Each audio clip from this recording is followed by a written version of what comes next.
حقوق اور عدل کا اسلامی تصور۔ یہ ہمارے کچھ اہل علم نے اس بات کی طرف ہمارے دور حاضر کے کچھ علماء انہوں نے اس بات کی طرف خصوصی توجہ دلائی ہے کہ ایک لفظ جو ہے وہ جاہلیت نے خاصا عام کیا ہے، اور وہ ہے مساوات، ایکویلٹی۔ اچھا، اور یہ جو عدل کا یا انصاف کا جو تصور ہے وہ بہت زیادہ مساوات پر کھڑا۔ اچھا، مساوات کا لفظ جو ہے ہمارے دین میں کہیں نہیں آیا،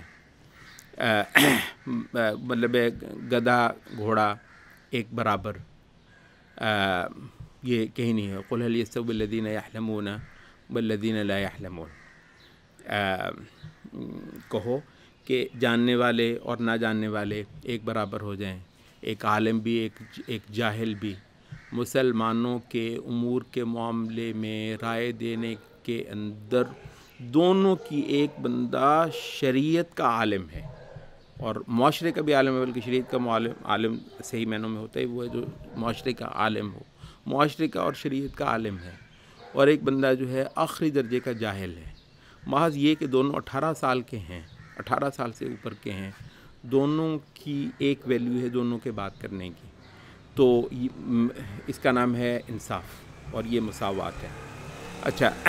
یہ اچھا اس حوالے سے ایک باقاعدہ مضمون اس صورت کے اندر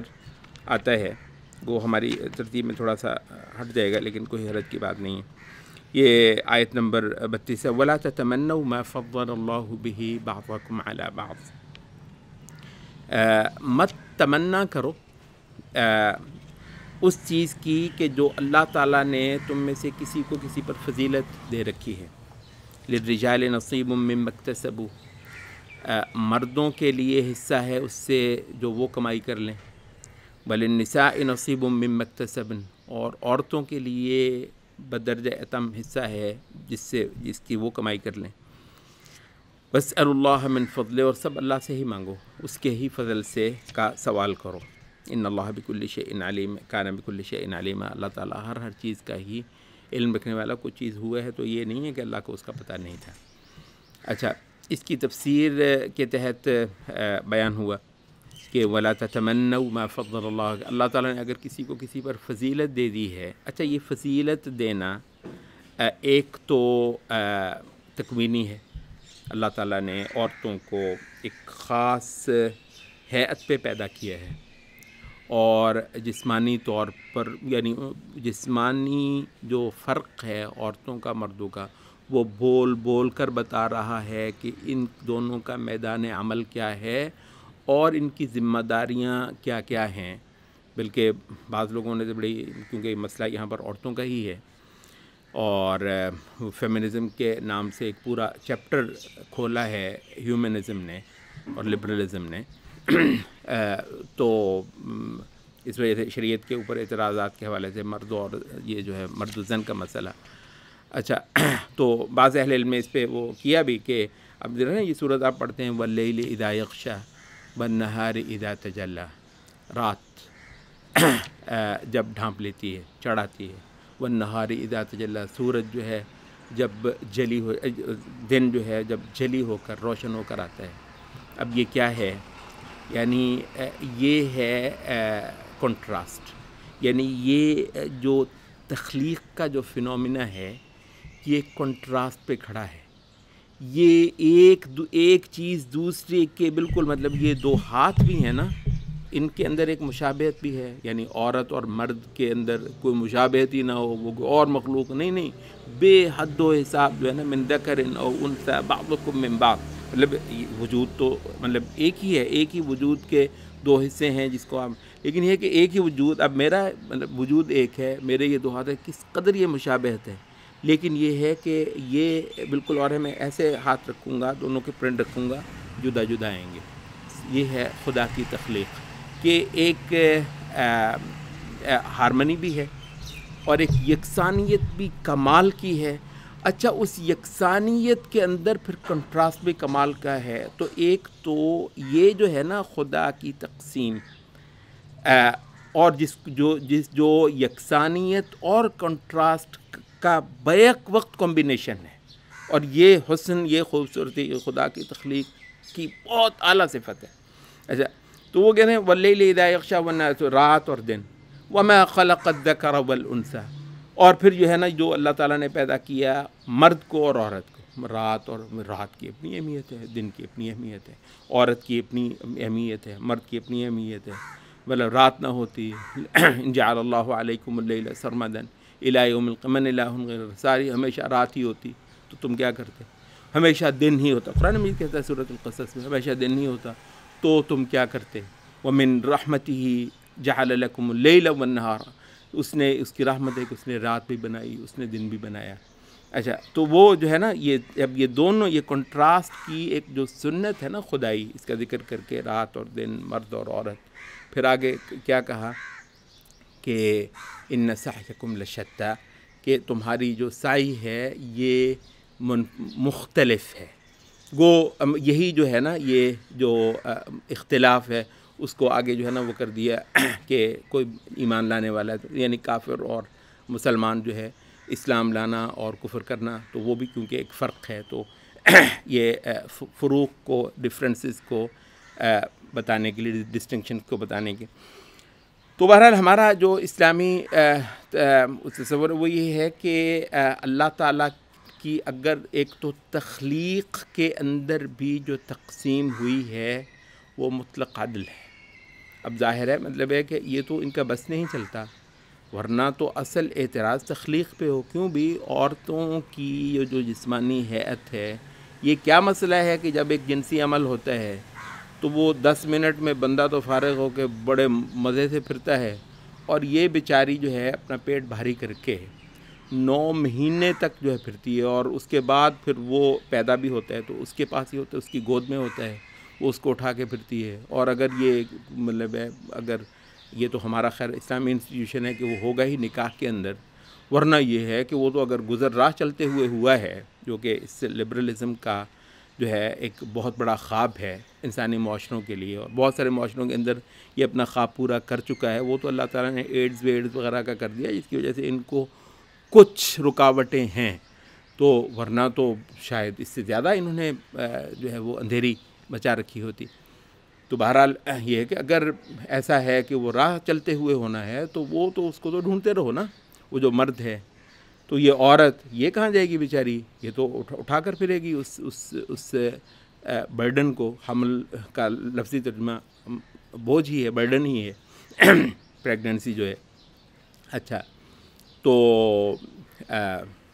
مطلب بس چلے ان کا، تو یہ تو اعتراض کریں خدا کی تخلیق پر، لیکن یہ ہے کہ کیونکہ اب تخلیق تو ہے نا، ہو چکی ہے، یعنی شریعت کو تو رد کیا جا سکتا ہے، تخلیق کو کیا کریں گے؟ تخلیق کے ذریعے تو خدا نے امپوز کی ہے اپنی مرضی. وہی تو بات ہے نا کہ تخلیق یا تکوین وہ ہے جس میں خدا کی مرضی امپوز ہوئی ہے، کر لیں یہ جو کرنا ہے، اس کا نہیں کر سکتے ہیں. البتہ شریعت کے ذریعے سے خدا کی مرضی اس طریقے سے امپوز نہیں ہوئی ہے، بلکہ یہ ہے کہ یہ خالصتاً تیری خدا خوفی کا، تیرے جو ہے وہ عقل کا، فہم کا، شعور کا، وجدان کا یہ ایک امتحان ہے. قبول کرنا ہے تو کر لے، نہیں کرنا ہے کفر کر لے. کچھ دن کے لیے تجھے اجازت ہے، اور اس کا بھی حساب البتہ اللہ تعالیٰ کے پاس دینا پڑے گا. تو تکوینی لحاظ سے اللہ تعالیٰ نے جو سماجی طور پر اونچ نیچ، اب سماجی طور پر اونچ نیچ تکوینی طور پر ہونا، بھئی ایک بندہ ہے اللہ تعالیٰ نے اس کو دیا ہوا ہے کہ وہ ہاتھ ڈالتا ہے کاروبار میں اور لاکھوں کروڑوں اربوں کما کر آ جاتا ہے، اس کے اندر رکھا ہوا ہے. اور دوسرا بندہ جو ہے وہ بیچارہ، یعنی اس کے لیے خوش قسمتی کی بات ہے کہ اگر وہ اس کو مزدوری پہ رکھ لے. تو یہ اللہ تعالیٰ نے کہ تو تکوینی طور پر اونچ نیچ یہ ہے، غریب امیر کی ہے، بالکل ہے، بلا شبہ ہے، طاقتور کی اور کمزور کی ہے، مرد کی اور عورت کی ہے. اچھا، اب ان چیزوں کو، اس کی خدا کی تخلیق کو اس کی اس حالت پر ہی لینا، ٹھیک ہے، اور اس کے بعد پھر خدا کی جو شریعت ہے کیونکہ وہ جس نے تکوین کی ہے اسی نے تشریح کی ہے، تو اس کے اندر بھی ان ساری جو ناہمواریاں ہیں، کسی وجہ سے ہم اس کو ناہمواری کہہ رہے ہیں، جو ظاہر کے اندر جو ناہموار، تو ان کی مطابقت سے خدا نے تشریح کی ہے۔ عورت کے لیے کچھ مخصوص چیزیں رکھیں، مرد کے لیے کچھ مخصوص چیزیں رکھیں۔ تو اس وجہ سے وہ یہ جو آیت ہم پڑھ رہے ہیں وَلَا تَتَمَنَّوْا مَا فَضَّلَ اللَّهُ بِهِ بَعْضَكُمْ عَلَىٰ بَعْضٍ، کہ مت تمنا کرو کہ خدا نے اگر کسی کو کسی چیز پر فضیلت دے دی ہوئی ہے تو تم اس کی چاہت کرو کہ مجھے کاش یہ ملتی۔ اب اس کی تفسیر میں اور آگے ریفرنس جو ہے للرجال نصیب وللنساء نصیب، وہ اس کی آ رہی ہے بات۔ تو اس کی تفسیر میں اہل علم نے کہا کہ یہ جب موارث کی آیتیں اتریں تو عورتوں نے کہا کہ کاش ایسا ہوتا، غالباً ام المومنین میں سے بھی کسی میں آتا ہے، اور اس حوالے سے مطلب ہے جب ایک بات معلوم نہیں ہے تو مطلب کہہ دینے میں کوئی وہ نہیں تھا کہ جی اگر کہیں ہم بھی مرد ہوتی تو ہم خیر انہوں نے تو اور ام المومنین سے جو بات آتی ہے وہ ایک اور ریفرنس آتی ہے، انہوں نے کہا کہ اگر کہیں ہم مرد ہوتی تو ہم بھی جہاد کرتے، اور جہاد کا جو اجر اللہ نے مردوں کو دیا ہوا ہے، اللہ تعالیٰ کے ساتھ وفاداری میں اپنی جان دینا یا اللہ کے دشمن کی جان لینا، یہ تو چوٹی ہے، ذروت سنام الاسلام ہے۔ اچھا، تو اس وجہ سے کہا کہ کاش یہ ہمارے لیے ہوتا ہے، تو کہتے ہیں اس پہ یہ جو ہے نا یہ آیت اتری کہ یہ اللہ نے اگر کسی کو کسی پہ فضیلت دی ہوئی ہے تو اس کی تمنا اس انداز سے مت کرو، مردوں کی جو کمائی ہے اللہ نے مردوں کو دینی ہے، عورتوں کی جو کمائی ہے وہ عورتوں کو دینی ہے۔ اچھا، تو البتہ کچھ دوسری مسلم خواتین کے بارے میں آتا ہے کہ موارث کی آیات اتریں تو اس پہ انہوں نے کہا کہ اگر ہم مرد ہوتی تو ہمیں بھی دوہرا ملتا، بلکہ بعضیوں سے یہ بھی آیا کہ انہوں نے کہا کہ بلکہ مردوں سے زیادہ، برابر نہیں زیادہ ہمیں اگر ملتا، کیونکہ ہم کمزور ہیں، ہم کمائی نہیں کرتی، مرد تو کما لیتے ہیں، تو ہمیں اگر کہیں زیادہ مل جاتا، تو اس پہ یہ آیت اتری وَلَا تَتَمَنَّوْا مَا فَضَّلَ اللَّهُ بِهِ بَعْضَكُمْ عَلَىٰ بَعْضٍ۔ اچھا، اسی آیت کے تحت ایک اور بھی بات بیان ہوئی، مردوں کی بھی بات بیان ہوئی۔ مردوں نے کیا کہا؟ کہتے ہیں کہ تفاسیر میں آتا ہے کہ مردوں نے کہا کہ جس طریقے سے اللہ تعالیٰ نے میراث میں ہم کو دوگنا دیا ہے، کہیں اگر ایسا ہوتا کہ آخرت میں بھی ہم جو عمل کریں یہاں پہ نیکی کے ہمیں دوہرا ملتا عورتوں سے، تو اللہ تعالیٰ نے فرمایا کہ نہیں، یہ نہیں ہے، اور بلکہ کہتے ہیں یہ جو لفظ ہے نا اس کا سارا ریفرنس اسی طرف کو ہے، للرجال نصیب مما اکتسبوا،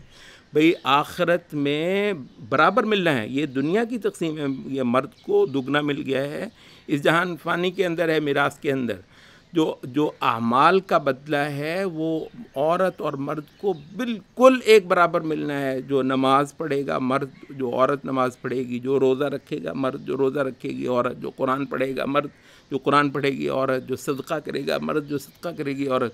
دونوں کا یکساں اجر ہے۔ یہ نہیں ہے کہ مرد ہے تو اس کو دوہرا اجر ملے گا، تو کہتے ہیں کہ مردوں نے یہ خواہش کی تو اس پہ اللہ تعالیٰ نے فرمایا نہیں، جو مردوں کی جو کمائی ہوگی مراد ہے اخروی، تو اس سے ان کا حصہ ہے، اور جو عورتوں کی کمائی ہوگی اخروی اس سے ان کا حصہ ہے۔ اور کیونکہ آخرت کا مسئلہ ہے تو واسألوا اللہ من فضلہ، اللہ تعالیٰ سے ہاں اس کے فضل کا سوال کرو۔ یہ ایک اور بات ہے کہ اللہ تعالیٰ کسی کے تھوڑے عمل کو زیادہ کر دے، اس کی وجہ اس کی جینڈر نہیں ہے، بلکہ یہ ہے کہ کوئی خاص اخلاص تھا، کوئی خاص وفاداری تھی اللہ تعالیٰ کی، کوئی خاص اس کے اندر عبادت کی کوئی ادا تھی جو اللہ کو پسند آ گئی، اس کے تھوڑے عمل کو اللہ نے زیادہ کر دیا۔ واسألوا اللہ من فضلہ۔ تو یہ ہے۔ اچھا، اب یہ ہے کہ عدل کے لیے ہمارا جو ریفرنس ہے وہ بنیادی طور پر اللہ رب العزت کی شریعت ہے۔ ظاہر ہے کہ تکوینی عمل تو ایسا ہے کہ جس کی اسٹڈی کے لیے ساروں کے لیے ایک برابر ایکسیس ہے، لیکن یہ ہے کہ اس کی ایک حتمی حیثیت طے کرنے کے لیے اللہ تعالیٰ نے شرائع ہی بھیجی ہیں۔ تو شرائع کے تحت جو اللہ تعالیٰ نے حصے بانٹ دیے ہیں، اگرچہ بظاہر آپ کو یہ لگے کہ اس کو کم ملا ہے اور اس کو زیادہ ملا ہے، تو عدل یہی ہے اور انصاف یہی ہے۔ ایک تو چیز یہ بیان کرنے کی تھی۔ دوسری جو چیز ہے وہ یہ ہے کہ جو لفظ حقوق ہے نا، ظاہر ہے کہ حقوق کا لفظ حدیث میں آتا ہے، وہ جو وہ دو تین آدمی تھے، ایک اندھا تھا، ایک گنجا تھا، اور ایک وہ فرشتہ آتا ہے نا ان کے پاس، وہ پوچھتا ہے، ان کو امیر ہو گئے تھے، تو ان میں سے جو ہے نا وہ دونوں جو ہے نا وہ یہ کہتے ہیں الحقوق کثیرہ، بہت سارے حقوق ہیں، لوگوں کی ادائیگیاں جو ہیں وہ کرنی ہیں. تو حقوق کا لفظ ہمارے اس میں آتا ہے، اور ان لنفسک علیک حقا و ان لزوجک علیک حقا، یہ جو ہے وہ تیری نفس کا تجھ پر حق ہے، اور یہ تیری بیوی کا تجھ پر حق ہے. تو بیوی کا حق ہونا، تو یہ مطلب ایسے بعض لوگوں نے تو یہ بھی کہہ دیا کہ سرے سے رائٹس کا جو لفظ ہے یہ کہیں سے جاہلیت نے دیا، مطلب ایسا نہیں ہے. ہمارے دین کے اندر حقوق جو ہے کا مسئلہ جو ہے وہ آیا ہے. لیکن یہ ہے کہ جو لبرلزم کا ریفرنس ہے حقوق کے حوالے سے، وہ یہ ہے کہ اس کے مجرد انسان ہونے کے ناطے اور انسان ہونے کے معاملے میں سارے لوگوں کی جو ایک برابر حیثیت ہے، تو زمین کے جتنے وسائل اور ذرائع ہیں ان ساروں پر ان کا حق ہے. یہ بسم اللہ الرحمن الرحیم ہی کی تفسیر کے تحت ہم نے شروع کے اندر بیان کیا تھا کہ یہ مسلمان اپنا کوئی استحقاق نہیں رکھتا، نہ اس زمین پر نہ ان ہواؤں پر، البتہ وہ خدا کی عطا اور خدا کی نعمت، اور وہ بھی خدا کی اجازت سے اس سے فائدہ لینے پر یقین رکھتا ہے. تو ہمارے لیے ریفرنس جو ہے نا وہ ہے اللہ رب العزت کا مقرر کرنا. ان کے لیے ریفرنس ہے محض انسان ہونا، جس سے بالا تر کوئی ہستی نہیں ہے. تو حقوق جو ہے ہمارے لیے اللہ تعالیٰ نے اگر کسی کا حق رکھ دیا ہے تو ہمارے لیے حقوق بہت ہیں، اور ان کے لیے کیونکہ اللہ تعالیٰ کی حیثیت ہی نہیں ہے، تو وہ ایک حقوق کا ایک مشرکانہ، ایک کافرانہ تصور ہے. کیونکہ انسان جو ہے ایک تو تشریح کرتا ہے ان کے ہاں، ہمارے ہاں انسان تشریح نہیں کرتا، بلکہ انسان خدا کی تشریح کی اطاعت کرتا ہے. ایک اور دوسرا یہ ہے کہ انسان جو ہے وہ کسی کے آگے جواب دہ نہیں ہے. تو ہمارے ہاں جو حقوق کا تصور ہے وہ ہے ہی یہ کہ اس کے معاملے میں مجھ سے سوال ہونا ہے. تو یہ حقوق کا اور عدل کا جو اسلامی ریفرنس ہے وہ ہم نے بیان کیا ہے.